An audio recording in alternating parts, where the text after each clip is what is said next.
roots trap water from the flowing mud, extracting precious nutrients and minerals.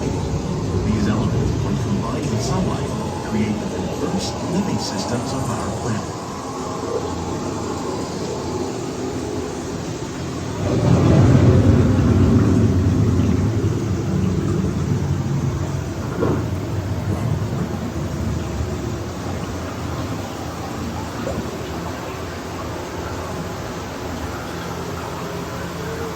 One of those living systems is the rainforest, home to the most amazing concentration of life on our planet.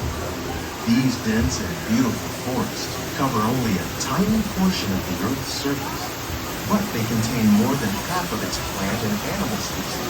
Rainforests are also extremely rich in productive living systems, providing us with oxygen, food, medicines, and other elements essential to our lives.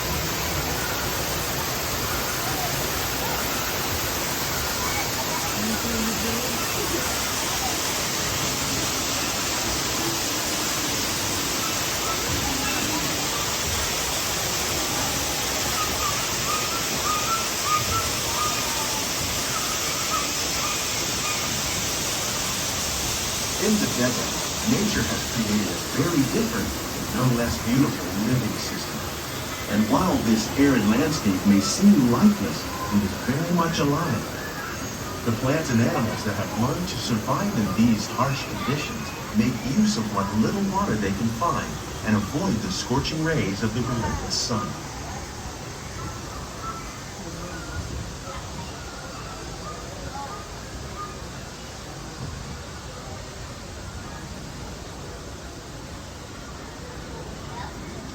The American prairie once appeared as desolate as the desert, but over time, rainwater and nutrients gradually penetrated the hard surface of this land.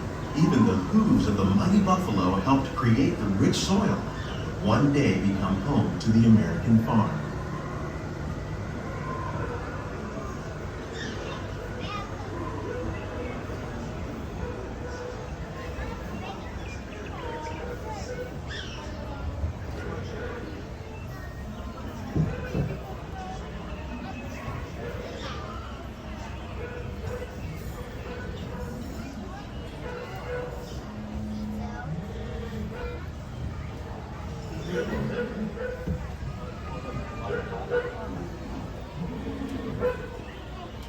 Of all the forces at work on the land, humans have had one of the most profound effects.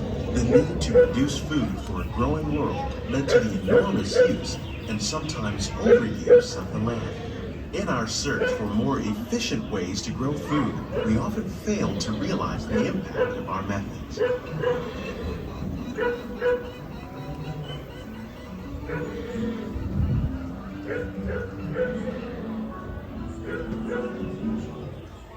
Today, we're learning to live with the land, discovering better ways to grow food that will assure both human and environmental well-being.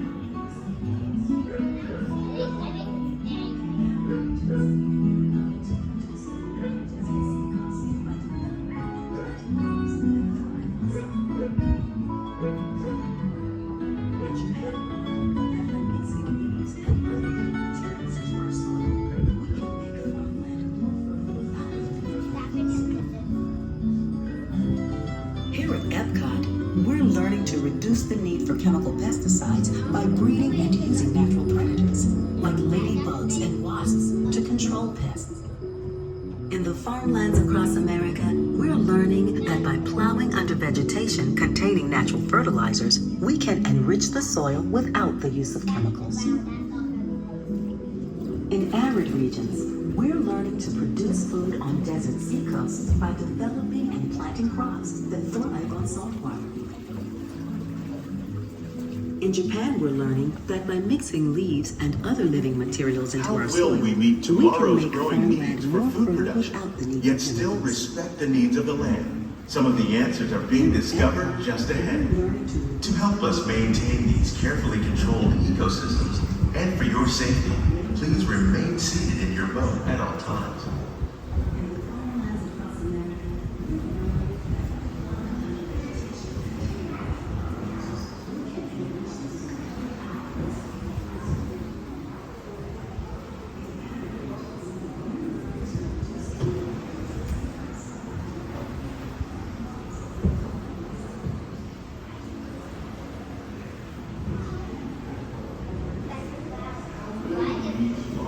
Welcome to our living laboratory, where scientists from EPCOT and the U.S. Department of Agriculture are exploring innovative ways to produce bountiful harvests now and into the future.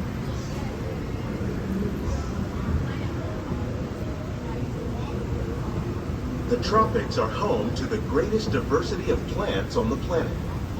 Many of these, like papaya, bananas, cacao, coffee, and rice, are well known around the world.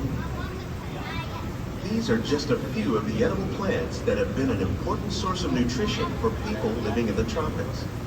Many are rich in vitamins and minerals, while others are well adapted to growing in less than ideal conditions. Some, like the water lily, are found in wet, swampy areas of the topsoil. All parts of this plant, even the flower petals, are edible. The starchy root of the plant has long been used to make flour for baking.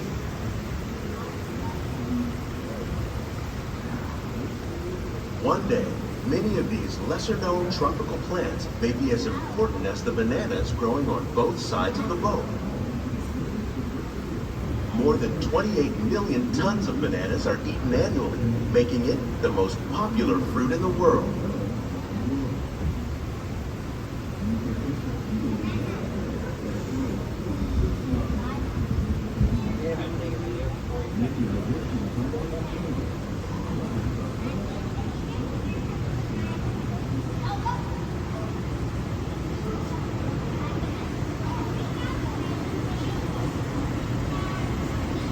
When we mention farming, you probably don't think of fish, but fish farming, or aquaculture, accounts for nearly half of all the seafood consumed globally.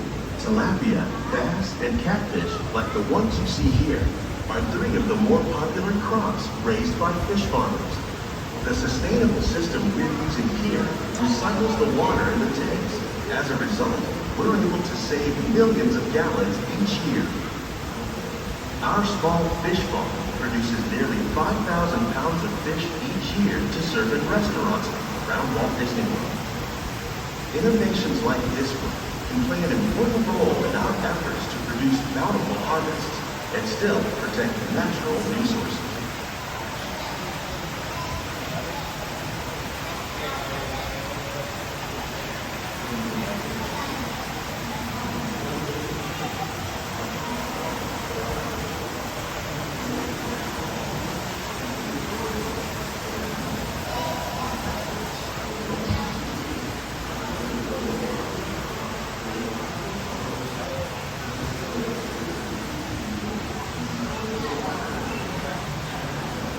While there are more than 50,000 edible plant species in the world, most of us are only familiar with the handful that make up our everyday diet.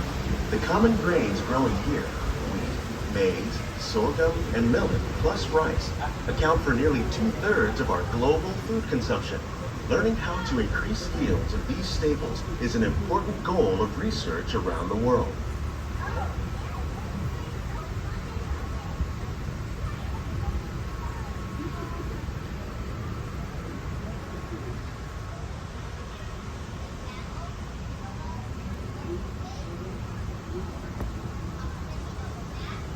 These plants are definitely on their way up. Innovative growing techniques like these increase yields while more efficiently using resources like water, fertilizer, and pesticides.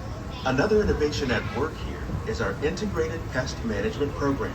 By populating our greenhouses with beneficial insects that prey on harmful pests like aphids and flies, we are significantly reducing our reliance on conventional pesticides. We're growing these crops using our nutrient film system. This technique precisely controls and recycles water and nutrients. With it, we can produce over 27,000 heads of lettuce a year in this one small area.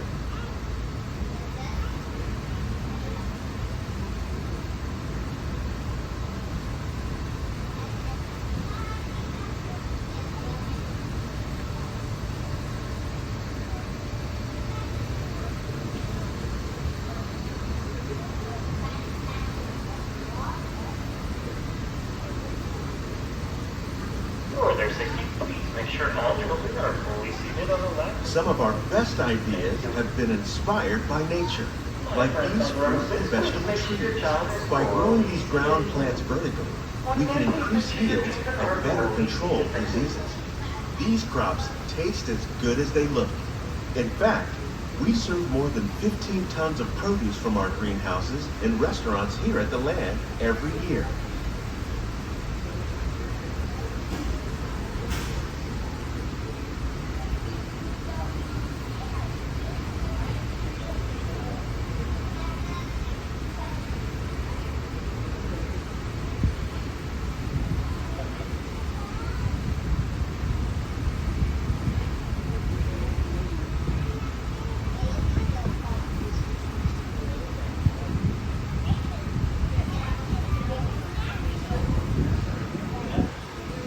The future of agriculture may include innovative ideas like this vertical growing system. Plants grown in this way use a fraction of the space required by traditional growing methods. That saves water and increases production. The aquaponics system on your left combines hydroponics with aquaculture. The fish provide a natural source of fertilizer for the plants, and the plants help keep the water clean for the fish. It's another great way to produce more while using less. In our lab, EPCOT scientists are working with the U.S. Department of Agriculture on a number of innovative projects. The goal of these efforts is to produce higher yielding and better quality plants.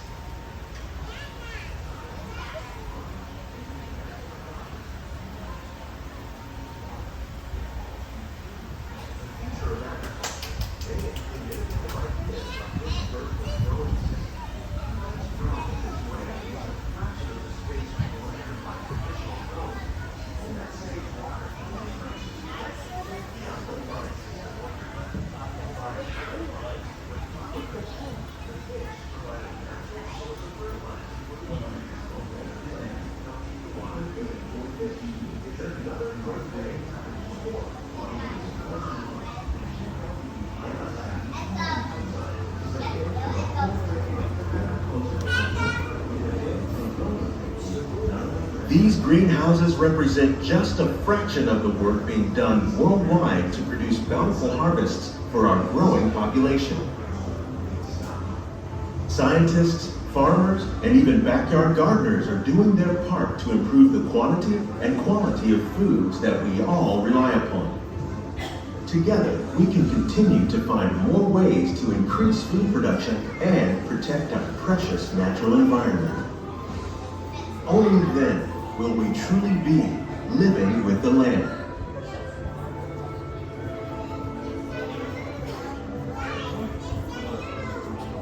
On behalf of Walt Disney World, we hope you've enjoyed this unique journey through our living laboratories. If you'd like a closer look, then check out the behind the scenes walking tour. It's a chance for the whole family to get up close and personal with the plants and growing techniques in our laboratories. Please keep your hands and feet inside the boat and remain seated until the boat comes to a complete stop.